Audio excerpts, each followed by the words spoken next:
Hello, and welcome to another edition of Just 5 Minutes in Acts, short 5-minute studies based on the New Testament book called the Acts of the Apostles. I'm Clay Brown, Associate Pastor for Equipping Ministries at Memorial Drive Presbyterian Church, Houston, Texas. And in today's passage, we're going to look at one thought and then one implication of that thought. And by implication, I simply mean if the thought's on target, here's what it can mean for your life and mine. The passage, Acts chapter 8, verses 26 through 40. The encounter between Philip and the Ethiopian official. The key verses, verses 26 through 31. Let me read them aloud from the New Living Translation. As for Philip, an angel of the Lord said to him, "Go south down the desert road that runs from Jerusalem to Gaza." So he started out, and he met the treasurer of Ethiopia, a eunuch of great authority under the Kandake, the queen of Ethiopia. The eunuch had gone to Jerusalem to worship, and he was now returning. Seated in his carriage, he was reading aloud from the book of the prophet Isaiah. The Holy Spirit said to Philip, "Go over and walk alongside the carriage." Philip ran over and heard the man reading from the prophet Isaiah. Philip asked, "Do you understand what you are reading?" The man replied, "How can I, unless someone instructs me?" And he urged Philip to come up into the carriage and sit with him. All right, what's one thought here?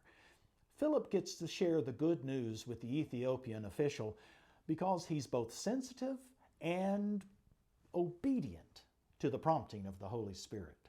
Philip hears from God, "Go south down the desert road." Most of us would ask a lot of questions. Philip instead responds in faith. And he sees a VIP, an Ethiopian on his way back home from worship in Jerusalem. So that means he's at least a God-fearer, and he may be a convert to Judaism. And he's the kingdom CFO. The text doesn't mention people, but he's probably got an entourage. Here's a topic that doesn't get discussed much at parties.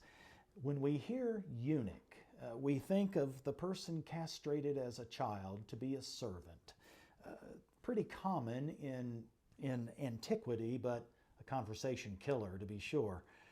But by the 1st century AD, however, in a lot of the Roman Empire, that's used to describe any high official. So we shouldn't assume too much. Philip gets another prompting. Go alongside the chariot. I wonder if the guards were getting ready to kill Philip. But instead, in God's timing, a conversation springs up. And it's a conversation that'll lead to the Ethiopian's conversion to Christ and his taking the good news back home to Ethiopia. An audible voice? Maybe, could be. Could be impressions on Philip's consciousness. I don't know. It's not the important thing here. What's important is Philip's sensitivity to the Holy Spirit. And what's even more important is Philip's willingness to do whatever the Spirit tells him to do. Philip is ready to obey what the Spirit leads him to obey.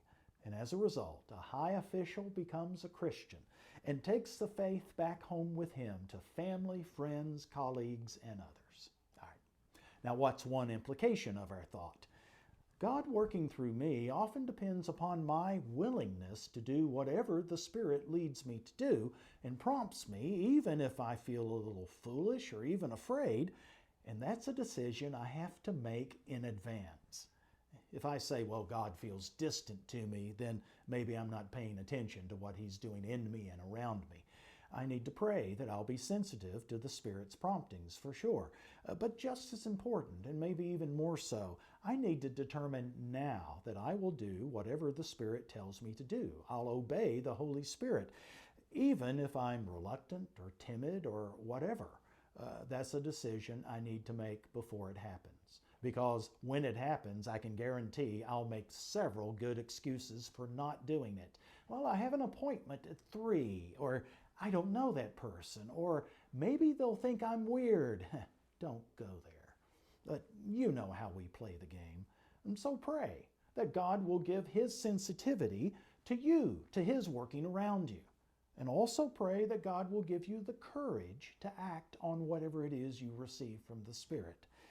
You know, I bet if we prayed for awareness and decided beforehand that we'd act on whatever God does, we'd see a lot more happening around us.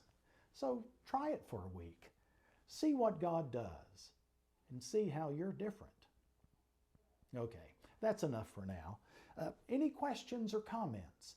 Email me at cbrown@mdpc.org. That's cbrown@mdpc.org.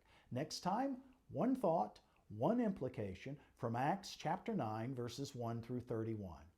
Thanks so much. God bless. Take care.